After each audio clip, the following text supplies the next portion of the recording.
Buenos días, buenas tardes, buenos días. ¿Cómo están, jóvenes? Espero que este video lo estén viendo en algún momento en que van a sumergirse en este tema y van a aprovecharle al máximo. Vamos a abordar el capítulo 4, diagramas de flujo y UML.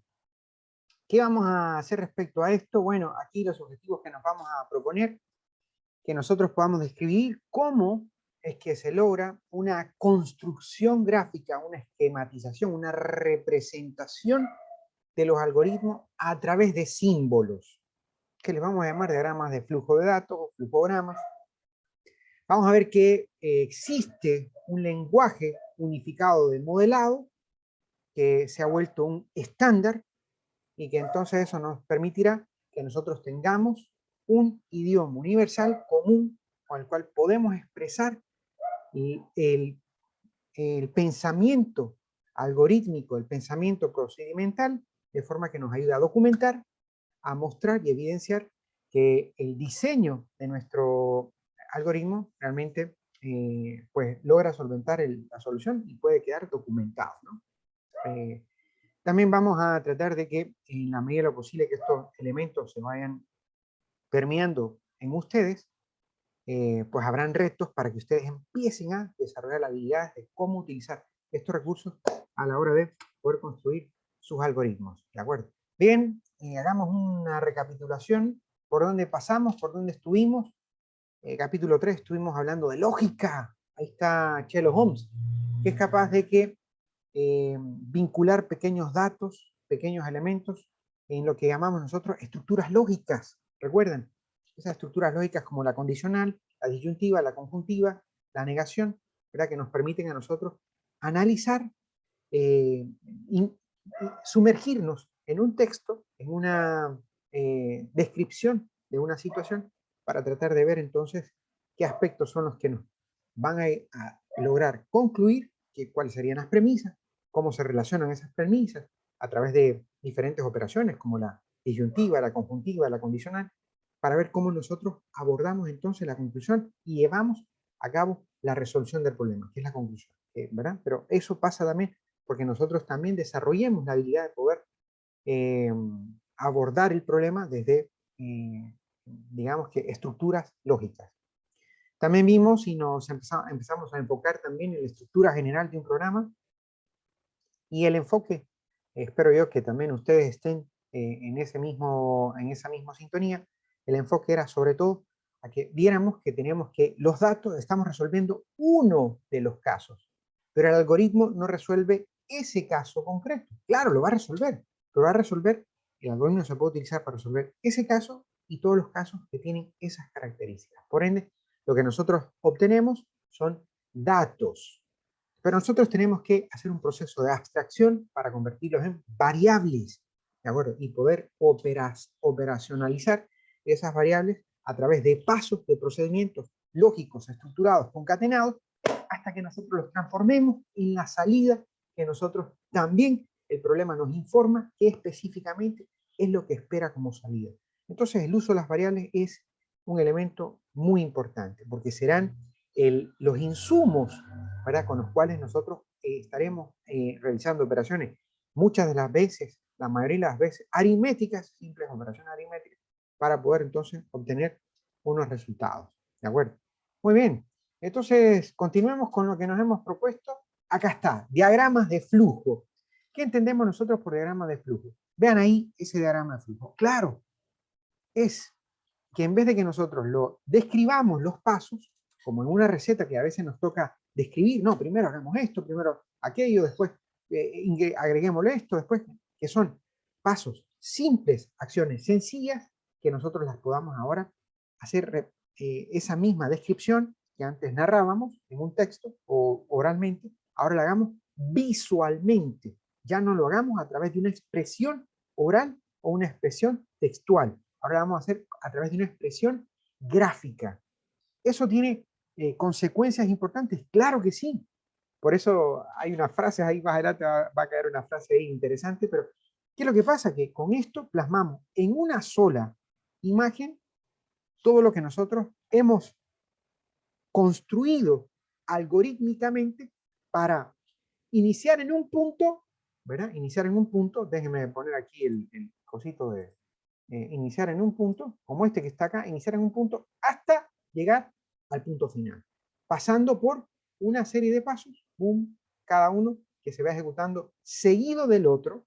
No se puede continuar al siguiente si no se ha ejecutado el anterior, ¿verdad? Y como decíamos, en esas estructuras lógicas, ¿verdad? Voy pasando, si acaso entonces voy ejecutando correctamente, verazmente cada una de ellas, ¿no? Voy ejecutando, entonces cada una se vincula con la siguiente a través de una línea en la cual nosotros representamos que por ahí va a continuar los datos.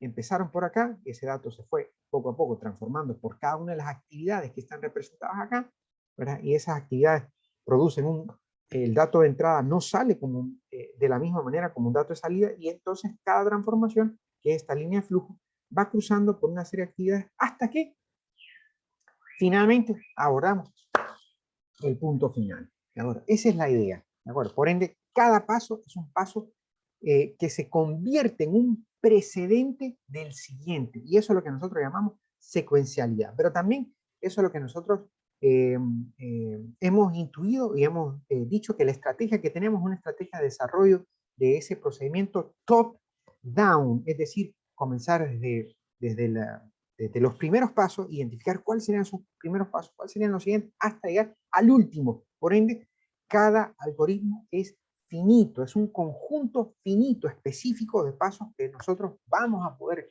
enlazar de alguna forma, ¿de acuerdo?, a través de operaciones, hasta concluir finalmente con que ahí aparece el resultado, aparece la solución, aparece lo que nosotros nos habíamos propuesto. Y si no aparece, entonces posiblemente no hemos hecho todos los pasos necesarios. Como cuando cocinamos y lo que nos sale, en vez de que nos salga una pasta deliciosa, nos sale una, una piedra, ¿verdad? Una cosa, una pelota, ¿no? Que de hecho a mí me pasó la primera vez que cocinamos espagueti.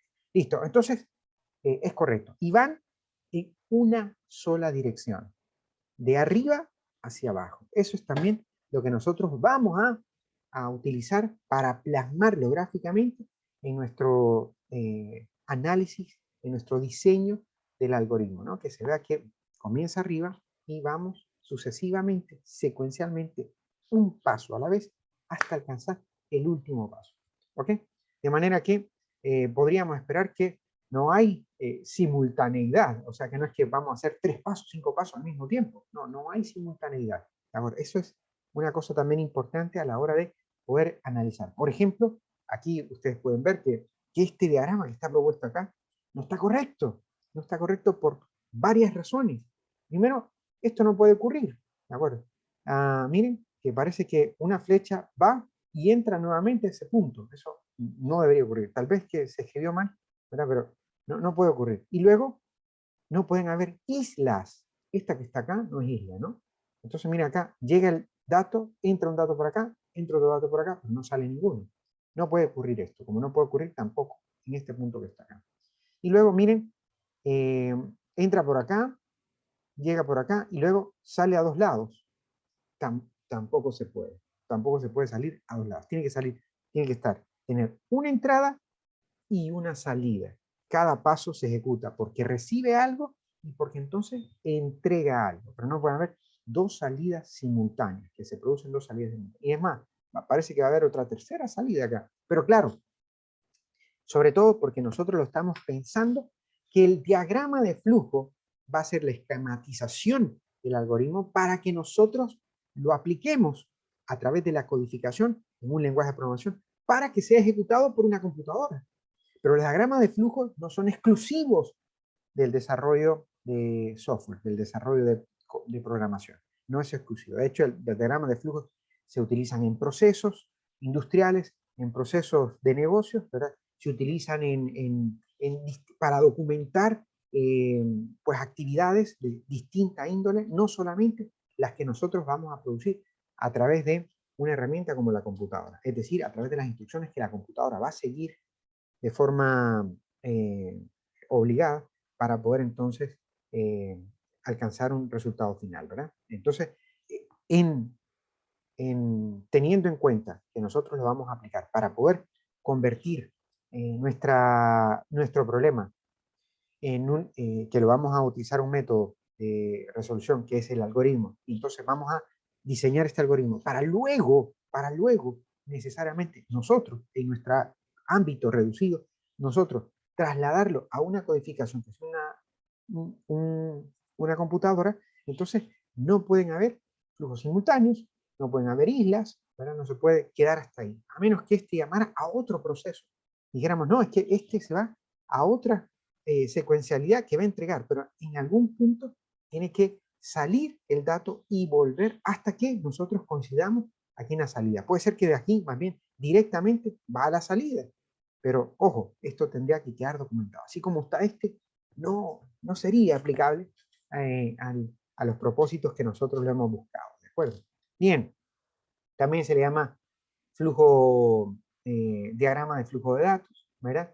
Hay algunas, según Pardo, hay algunas utilidades, ¿verdad? Que a través de la construcción de diagramas de flujo es mucho más fácil llegar a una comprensión, más que estar leyendo un texto, porque el texto no nos da idea de, digamos, si, por ejemplo, miren, hay que hacer un retorno. Miren acá, eh, partimos, llegamos hasta acá, pero luego otra vez regresamos hasta acá. A veces gráficamente sí se ve que ahí, entonces vean, parece que hay un ciclo. Para nosotros eso representaría un ciclo, que nosotros tenemos que volver a hacer unos pasos que ya habíamos hecho. Como por ejemplo, amase, amase, amase, ¿hasta qué? ¿Verdad? Entonces hay un hasta qué, o sea que hay que repetir una misma actividad varias veces. Un poco lo que ustedes, yo les propuse, hicieran también con la suculenta. Ah, bueno, la suculenta también ustedes tienen ahí. Para mantener la vida hay que hacer varias veces un mismo grupo de pasos. Entonces, eso textualmente es difícil que nosotros lo podamos plasmar, pero gráficamente es mucho más fácil que nosotros observemos esas repeticiones, esos ciclos. ¿De acuerdo? Luego, en la construcción, dice igualmente Pardo, como en la construcción de los flujogramas, pues es más fácil que nosotros podamos designar responsabilidades. Bueno, eso es de manera amplia, ¿no? De manera amplia los flujogramas, porque en el caso concreto de nosotros, pues no es que van a haber varios responsables de esto, a menos que nosotros estemos en sistemas distribuidos, ¿verdad? Que vamos a tener distintos componentes computacionales que se van a hacer cargo simultáneamente de cargas, ¿de acuerdo? Entonces podríamos decir, bueno, tienen responsabilidades que este va a hacerse cargo de una cosa y este de otra, ¿no? Pero para nosotros esto se va a ejecutar en un mismo recurso. Se pueden identificar, y esto es muy importante, en un flujograma se pueden identificar mejoras. Y recuerden, hay una característica que hablamos de la algoritmia. La algoritmia no es la ciencia que estudia los algoritmos, es la ciencia que estudia la eficiencia de los algoritmos. Y decíamos que el tipo de problemas que nosotros podríamos resolver son los problemas concurrentes, los que implican que con el paso del tiempo se vuelven cada vez más eficientes en poder llegar a la misma conclusión, es decir, en ejecutar desde la entrada y alcanzar al final, tal vez en menos pasos y tal vez utilizando menos recursos. Eso es la algoritmo. Y parte importante del desarrollo de esas mejoras, de cómo encontrar esas mejoras, es porque nosotros lo documentamos gráficamente. Y así podemos ver, que hay pasos que posiblemente nosotros nos pudiéramos ahorrar, pudiéramos simplificar, ¿de acuerdo? Entonces, esto proporciona un buen territorio para que nosotros identifiquemos esas posibles mejoras, ¿no? Es útil para establecer indicadores, dice también en Pardo, y permite la mejora de la gestión, pero en términos generales, ¿no? Para nosotros, pues algunas de esas aplicarán, otras no. ¿Qué características tienen los diagramas de flujo? Según Chavenato, dice que permite al analista asegurarse que ha desarrollado todos los aspectos del procedimiento. Y esto es muy importante. ¿De acuerdo? Porque entonces nosotros podemos también, a veces el texto abarca tanto que se sale de una página y no podemos entonces sintetizarlo. En cambio, gráficamente, nosotros sí podemos sintetizar, podemos ser más pragmáticos, mucho más crípticos, ¿verdad? Porque acá, esto que está acá, dice amasar, ¿verdad? Y entonces aquí podría poner un rótulo, una etiqueta 5 minutos, entonces vean, en solo estas dos cositas podríamos expresar muchísimo de lo que nosotros tendríamos que redactar o tendríamos que vociferar, ¿no? Entonces, esto permite que cualquiera cae ante la imagen y logra entonces bañarse de la misma información del que hizo el diagrama. O sea que rápidamente varios podemos llegar a consenso, a comprenderlo y también a poder entonces nutrirnos, ¿no? Para que nos aseguremos de que si está completo o no, o podamos hacer las mejoras, ¿verdad? Y entonces todos podamos colaborativamente participar en un solo proyecto, en el mismo proyecto, estar, como dicen, todos en la misma imagen, ¿no? En la misma situación, ¿no? También da las bases para que nosotros podamos traducir esto a, a una codificación clara, bien documentada y que nos permita a nosotros que lógicamente hayan menos errores. Tal vez los más errores que habrán es los errores de sintaxis, pero lógicamente, y ese es el error que, como hemos dicho, los compiladores o los intérpretes no van a poder determinar nunca los errores lógicos. Los errores lógicos únicamente se pueden capturar aquí, en el momento en que nosotros estamos diseñando y plasmando nuestro algoritmo. ¿Ok? Muy bien. ¿Qué más? Bueno, entonces, como decíamos, para que todos estemos en la misma imagen, tenemos que universalizar, estandarizar los símbolos que nosotros vamos a utilizar para poder plasmar nuestro esquema algorítmico con el cual estamos dando una solución a ese problema específico, a ese caso, y a todos los problemas que tengan las características de este caso. Para eso utilizaremos flechas que representan el movimiento de los datos, y como dijimos, es un movimiento top-down, aunque claro, se van a poder, no va a caber todo de arriba abajo, posiblemente se muevan hacia el lado, pero la idea es que todos van de arriba hacia abajo, ¿no? Luego tendremos este como cápsula, este como, sí, como un tipo cápsula, ¿no? Que representa el inicio o la finalización de nuestro diagrama de flujo. Luego, este símbolo cuadrado, es un cuadrado, representa un proceso, representa una actividad, ¿de acuerdo? Eso es lo que representa el cuadrado, ¿ok? Es una actividad, una acción que como dijimos son acciones simples. Esto, leo, escribo, ¿verdad? Calculo, etcétera, ¿no? Sumo, resto, multiplico, divido, amaso, martillo, ¿verdad? Etcétera. Listo. Luego tenemos un rombo. Este rombo representa decisión. Ahora, este sería prácticamente el componente que nosotros vimos en lógica proposicional a la estructura condicional. El sí, entonces. ¿De acuerdo? Este sería la representación de esa esquema proposición, de esa estructura lógica, ¿no? El sí entonces se representa simplemente con un simple rombo, ¿de acuerdo?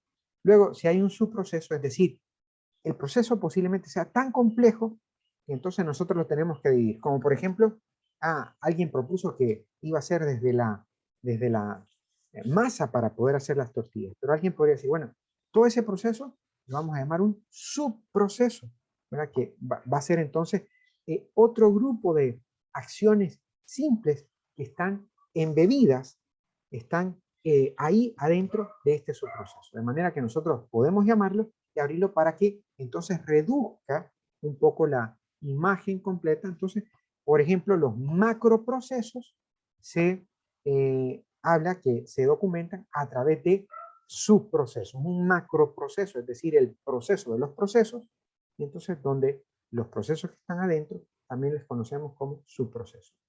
Cuando nosotros vamos a mandar a imprimir un documento, entonces este sería el símbolo que nosotros utilizaríamos. Cuando vamos a mandar imprimir en pantalla, sería este símbolo que estaríamos utilizando. Y luego, cuando nosotros estemos interactuando con un periférico de entrada o de salida, que vamos a digitar, que vamos a hacer un movimiento de mouse, que vamos a hacer un clic, entonces sería este trapezoide. ¿Okay?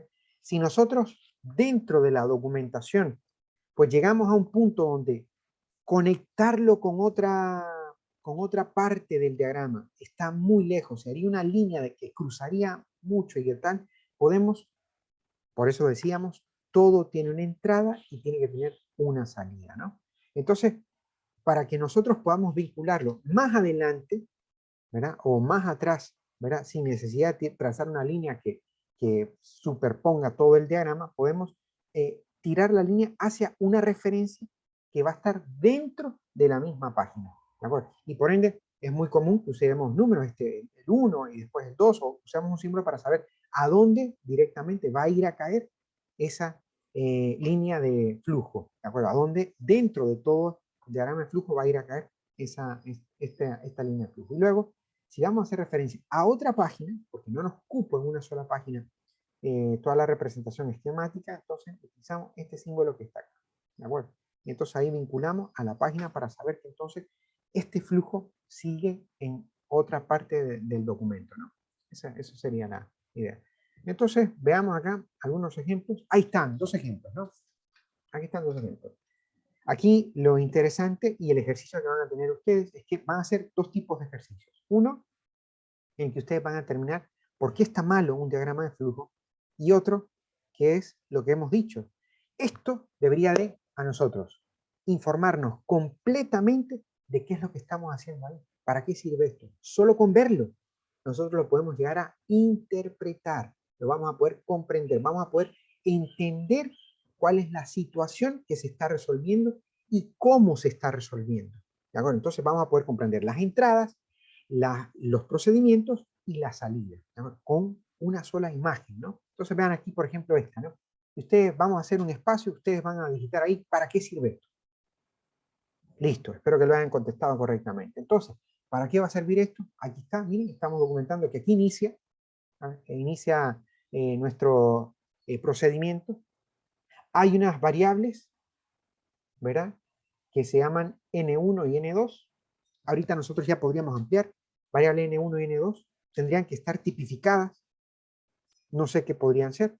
N1 y N2. Bueno, por el tipo de símbolo diríamos número 1 y número 2. Ah, bueno, entonces son números. Esta es la identificación, ¿verdad? Y luego tendríamos que nosotros tipificarlo para saber entonces qué tamaño va a tener la variable y cómo vamos a operar esa variable, ¿no? Y entonces, ¿qué consiste esto? Luego lo leí, o sea que esto significará que el usuario, miren, por eso tenemos este trapezoide, tiene que interactuar a través de un periférico, en este caso un teclado. Entonces yo voy a digitar algo, ¿de acuerdo? Y este va a tener que leer, ¿verdad? Los números que he digitado. Vamos a digitar dos números, no simultáneamente, uno seguido del otro. Primero uno y luego el otro. ¿Ok? Ahí está. N1 y N2. Hasta que llenemos los dos, entonces continuaremos al siguiente paso, ¿no? El siguiente paso, entonces establece una estructura lógica condicional. Si N1, y aquí está la condición en la cual nosotros vamos a verificar la veracidad o la falsedad de la misma, es decir, si se cumple o no se cumple la condición. Si, número uno, y en este caso, ojo, que como aquí no estamos hablando de un código, no estamos hablando de un lenguaje de programación, sino que estamos hablando de la estructuración algorítmica, procedimental, aquí sí, este implica igualdad, la operación relacional que verifica si un valor numérico o de texto es igual a otro. Ahora, si tienen el mismo contenido, si tienen la misma expresión. Entonces, N1 es igual a N2. Y entonces aquí nos dicen, miren, en caso de que sea verdadero, que le vamos a llamar sí, solo tiene dos posibles estados, verdadero o falso, sí como verdadero, no como falso. Si es verdadero, entonces aquí mandará a imprimir un documento donde dice son iguales. Alguien pudo haber utilizado el otro símbolo para mandar a imprimir en pantalla, si no quiero sacarlo como un documento, son iguales, ¿no? Y luego, como dijimos, no es que termina acá, ¿no? Sino que tiene que seguir. Entonces, ya una vez que tenemos este resultado, ¿ahora dónde sigo? Entonces aquí me está haciendo una referencia y busco esta referencia, ¿no? Esta referencia va a ir acá, esta que está acá, listo, ¿verdad? Porque esta tiene que tener una referencia, esta referencia tiene que tener el punto donde lo conectemos, tiene que tener, aquí es entrada, el otro tendría que tener una salida. Entonces vemos, este es entrada, por ende no conecta acá. Entonces, este es salida, entonces conecta acá, y dice, pum, llega hasta acá, y entonces no es que está pasando simultáneamente, igual se podría haber conectado a fin, pero como dijimos, solamente va a haber una flecha que conecta a uno con otro. ¿De acuerdo? Entonces aquí está, llega a fin y se terminó. ¿Ok? Ahí terminaría. ¿Por qué? Porque entonces evaluamos que N1 es igual a N2. Y si son iguales, ahí finaliza. Por ende, hemos resuelto que el algoritmo nos identifique cuándo N1 y N2 son iguales. O sea, que alguien digitó algo y dije, no, lo que usted digitó son iguales. Ah, listo. Bueno, y ya se acabó. Ah, pero ¿qué pasaría si no fueron iguales? Entonces hay un segundo caso. Un segundo caso es que, claro, si no se cumple esta condición, ahora pone que no, es falso.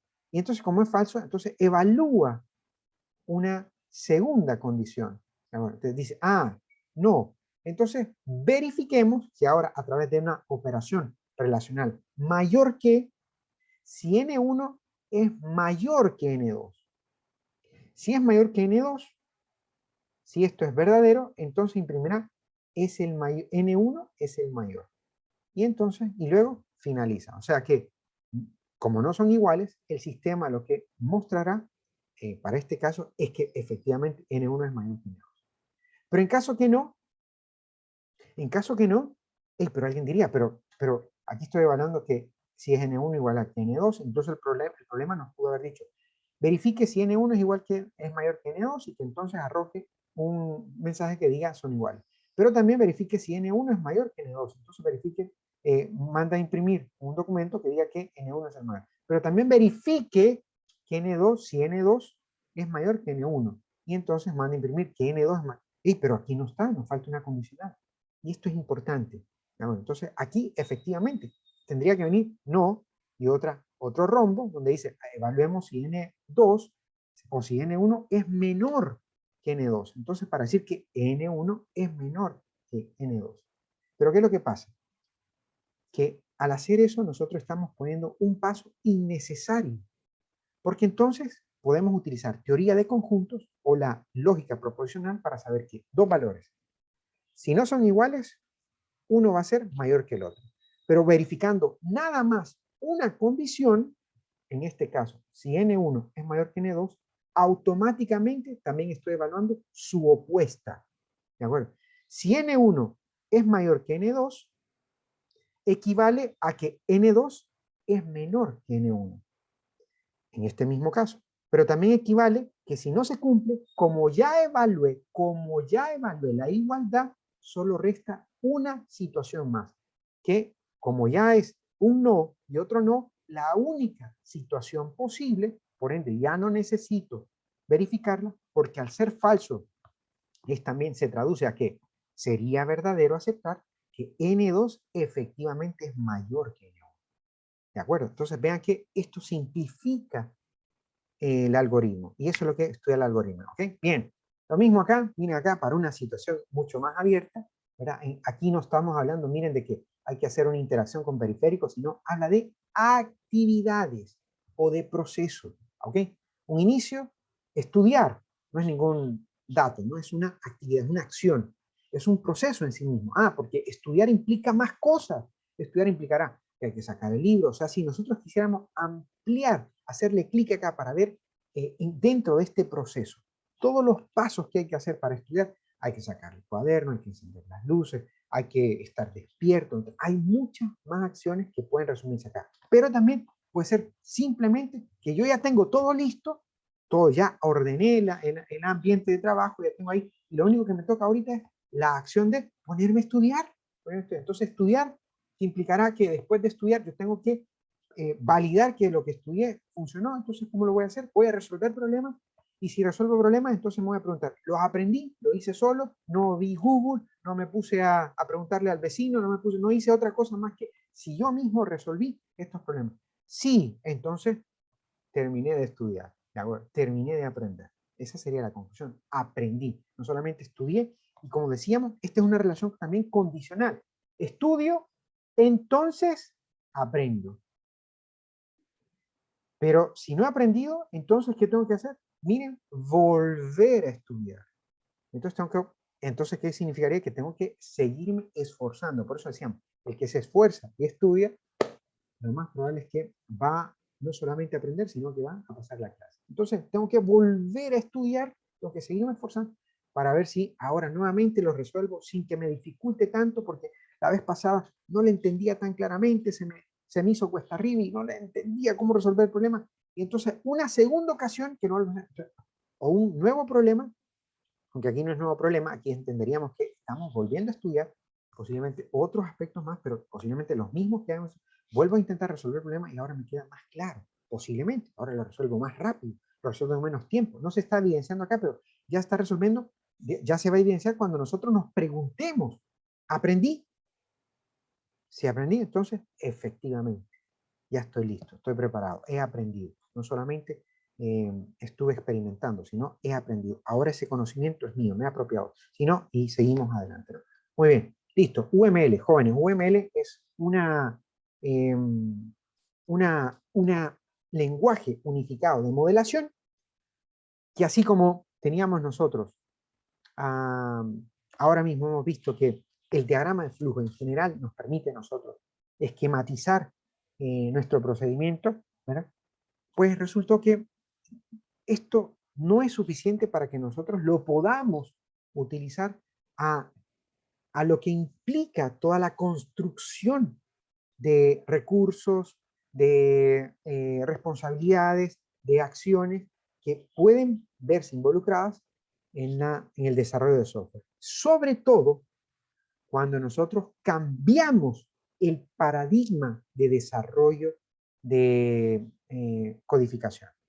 El paradigma en el cual los diagramas de flujo calzan muy bien es el paradigma de programación estructurada. Pero como vieron ustedes en las diapositivas de problemas, me parece que fue, hay también otros paradigmas de programación, como por ejemplo el paradigma de programación orientada a objetos. Y entonces la programación estructurada no era suficiente para que nosotros pudiéramos modelar. ¿Qué es modelo? Es una construcción conceptual de lo que nosotros vamos a desarrollar luego físicamente.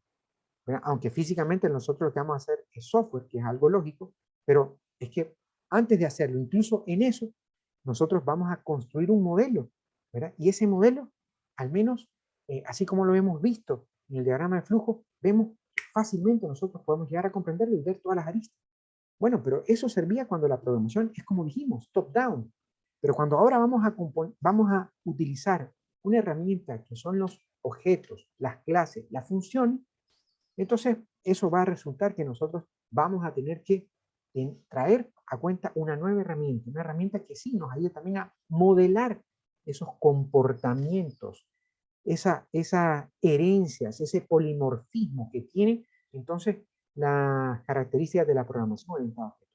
Y cuando justo se estaba gestando toda esta nueva ola de este nuevo paradigma, entonces se vio la necesidad de construir estas nuevas herramientas que decantaron en el lenguaje unificado de modelación, ¿de acuerdo? UML. Entonces UML es para que nosotros también nos vayamos preparando, no solamente para desarrollar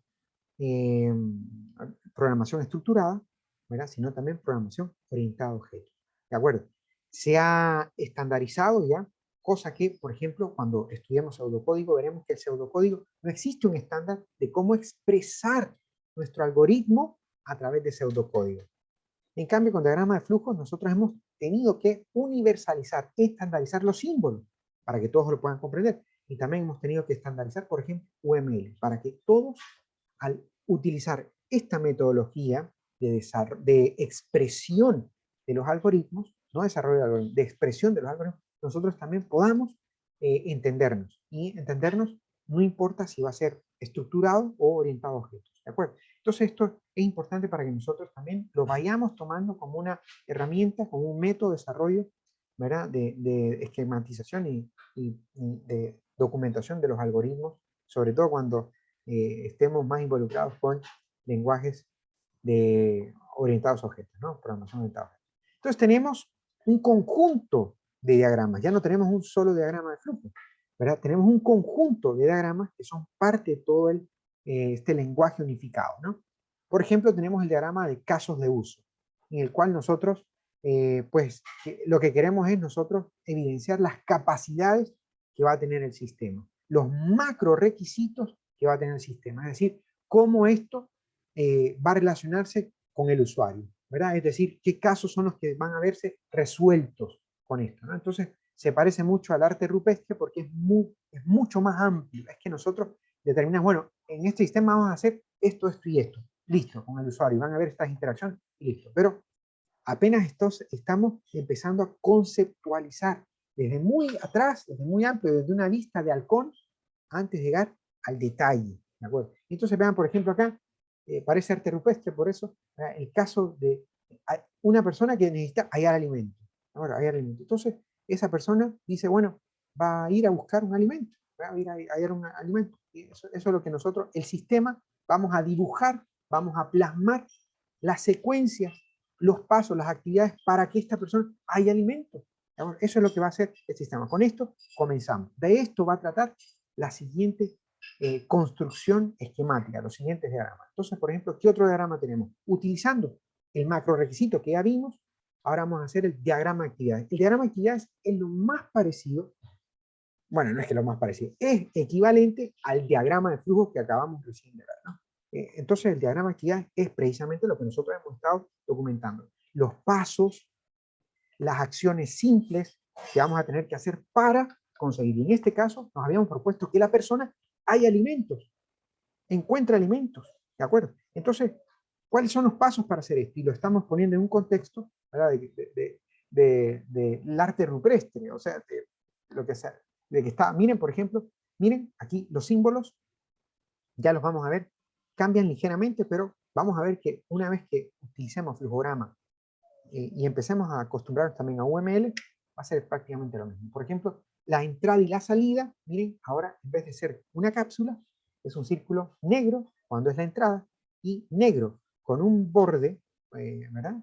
La finalización. Y luego, lo que ya hemos dicho, los flujos van en un solo sentido, top, down, de arriba a abajo. Y cada uno, miren ahora, en vez de que sean cuadrados, son un poquito más de esquinas redondeadas. Cada acción, salir de la cueva, deambular. Después llegamos a un punto donde confluyen, ¿verdad? Vamos a tener unas acciones que aunque no son concurrentes, entonces parten del mismo punto, parten del mismo punto. ¿De acuerdo? Entonces parten de que estoy vagando, pero a la vez que estoy vagando, pues porque estoy buscando alimento, el siguiente paso es que encuentro alimento, ¿verdad? Busco alimento, encuentro alimento, entonces si lo encontré, entonces perfecto, paso al regreso a la cueva. Si no lo encontré, entonces sigo buscando alimento. Pero también yo tengo que tener en estas actividades, parece que también yo tengo que estar eh, ojo al Cristo, porque no solamente busco alimentos, sino que otros han salido a buscar alimento y no sea yo alimento de otros, entonces tengo que evitar los depredadores. O sea que ese era más o menos lo que estaba del hombre prehistórico hablando, ¿no? Y finalmente cuando llegan, que se cumplió la tarea, ¿de acuerdo? Entonces regresamos a la cueva y se acabó, ¿no? Hallar alimento. Muy bien. Esta es la simbología UML. Acá tenemos la acción, porque nosotros le llamamos antes con un cuadrado una acción. Acá tenemos el inicio, aquí la estructura lógica condicional, aquí el flujo de datos, aquí si hay una concurrencia, ¿de acuerdo? Es decir, si hay actividades que nosotros tenemos que ver que tienen que partir del mismo punto. No necesariamente tienen que llegar al mismo punto tampoco, ¿ok? Nodo final, aquí cuando nosotros ya vamos a poner otros recursos como responsables, como el actor, ¿verdad? Como objetos, ¿verdad? Que ya iremos viendo como decíamos, el lenguaje, cuando ustedes ya utilicen lenguaje orientado a objetos, ¿no? Bien, uno de los diagramas más importantes por los cuales UML, como decíamos, se ha hecho una herramienta de esquematización de los algoritmos, es porque introduce el diagrama de clases. Entonces, y las clases es la pieza fundamental, es digamos que esa es la base, la columna vertebral de la programación orientada a objetos, las clases, ¿no? Entonces, con las clases, en vez de, las clases van a ser van a ser esto, una cápsula donde nosotros vamos a encapsular comportamientos, vamos resultados, vamos a encapsular ahí características, ¿de acuerdo? Entonces, atributos, ¿verdad? Etcétera. Entonces, ahí vamos a encapsularlos. Entonces, por ejemplo, aquí tenemos a la persona, le vamos a llamar eso, ¿de acuerdo? La persona. Entonces, la persona está con la clase sustento, que la clase sustento ¿verdad? Tiene ahí unas características, unas acciones, ¿verdad? Unos atributos y unos comportamientos específicos, ¿no? Pero también está la clase agua, que tiene sus propios atributos, ¿no? Que puede ser, por ejemplo, hervida, no hervida, cristalina, tal, etcétera, ¿no? Sustento, que es, que puede ser, que está, que tiene nutrientes, ¿verdad? Que tiene carbohidratos, etcétera, ¿no? Que está cocido, no está cocido, está crudo, está, o alimentos, en este caso alimentos, ahí está, sustento que tiene minerales y tal, ¿no? Podría ser la clase de sustento, ¿no? Y la clase de alimentos, que es, puede ser una verdura, puede ser tal, ¿no? Entonces, esto encapsulamos acá, entonces vean estas otras dos clases, ven acá sustento porque realmente la clase individuo está ahí, va a interactuar con sustento para, ¿verdad? Nutrirse, ¿no? Entonces, esto es una imagen estática, es una fotografía de lo que serán el sistema a través de las clases, ¿no? Y las relaciones que van a haber entre ellas, ¿no? Y así, no es necesario, claro, faltarán para la persona, faltarán, o para el sustento faltarán, tal vez posiblemente otras, ¿no? Otros elementos, ¿no? Por el sustento no solamente se da por el agua y por el alimento, ¿verdad? Podrían faltar más cosas para sustentarlo, ¿no? Para provocar el bienestar de la persona. Pero, claro, aquí estamos documentando el sistema, algunas partes del sistema. Y estas mismas clases podrían utilizarse en otras partes del sistema. ¿De acuerdo? Muy bien. Luego, ahora sí, si aquel era una imagen estática, estas son diagramas ya dinámicos, son diagramas que muestran secuencialidad o colaboración. Es decir, nuevamente, vamos a obtener aquí unos objetos, hablamos de objetos, como por ejemplo el objeto persona, el objeto canasta, el objeto fuego, y cómo nosotros interactuamos con ellos. ¿Ya? Aquí entonces, como una secuencialidad temporal, que va primero, que va después, y entonces vamos viendo cómo se va interactuando unas con otras, para que vayamos entendiendo que esto también lleva tiempo discreto, que es lo que hablamos de la secuencialidad. Una cosa primero y después la otra, y solo hasta que hemos conseguido lo que precedente, seguimos con lo consecuente. ¿De acuerdo? Entonces acá está, miren, la persona adquiere alimento, el alimento que ha adquirido lo vacía hacia la canasta, o sea, lo recoge, lo vacía hacia la canasta, después camina hacia la cueva, después abre la canasta, toma el alimento de la canasta, ese alimento de la canasta que lo toma, lo lleva al fuego, ¿de acuerdo?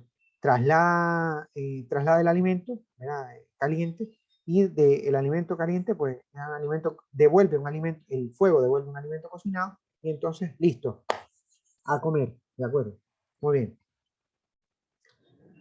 Tenemos también el diagrama de interacción de colaboración, en el cual ya no es tan temporal, sino tiene que ver con que nosotros estemos enumerando los mensajes que indican el orden en el cual se van presentando. Por ejemplo, primero reúne los alimentos, pues hacia la canasta, vacía la canasta, camina hacia la cueva, eh, abre la canasta, toma el alimento, lo cocina, lo retira y finalmente se lo come. ¿De acuerdo? Entonces, para que vean ahí también la colaboración que hay entre entre los distintos objetos. Luego, diagramas de estado, ¿verdad? Que muestra el estado cambiante del sujeto, también un diagrama dinámico, conforme este pasa por el sistema. Entonces, inicia, miren, como si fueran actividades también, ¿verdad? Pero son los estados, no son las actividades. ¿De acuerdo? Ya aquí están las actividades, miren, no que estos son los estados. El estado es que estaba famélico, estaba hambriento, el estado es que está buscando, ¿verdad? El estado es que ya encontró la comida, ¿de acuerdo? El estado es que ahora ya está listo para reposar, ¿de acuerdo? Pero entonces, ahí van las otras acciones que fueron vistas en el diagrama de actividades, ¿no? Muestra el estado progresivo, conforme eso busca con afán el alimento y se lo come. Hay otros diagramas, como el diagrama de componentes, que muestran todos los subsistemas que tiene el producto final, y los diagramas de topología, que pues muestra todos los distintos componentes que va a llegar a tener, como por ejemplo servidores, routers, etcétera, ¿no? Todos los elementos, switches, ¿verdad? Todos los elementos topológicos que van a estar involucrados y de recursos que van a estar involucrados en el mismo. Muy bien. Bueno, espero que haya habido aprendizaje. Vamos a ver cómo nos va con la evaluación, la autoevaluación que van a hacer en este momento. Y para concluir, pues la frase, ¿verdad? Que que vieron que ahí una imagen vale más que 1000 líneas de código, que surge de esta, ¿no? Una imagen vale más que 1000 palabras. El problema es que yo nunca he visto esa imagen, nunca he visto la imagen que ahí está traducida a 1000 palabras, no sé, ¿verdad? Será que una imagen que dice 1000 palabras, pero estamos diciendo con palabras, entonces, pero bueno, ánimo pues, entonces que estemos bien jóvenes, se cuidan mucho, ánimo, y seguimos viéndonos en otra Polimedia. Hasta luego, que estén bien jóvenes.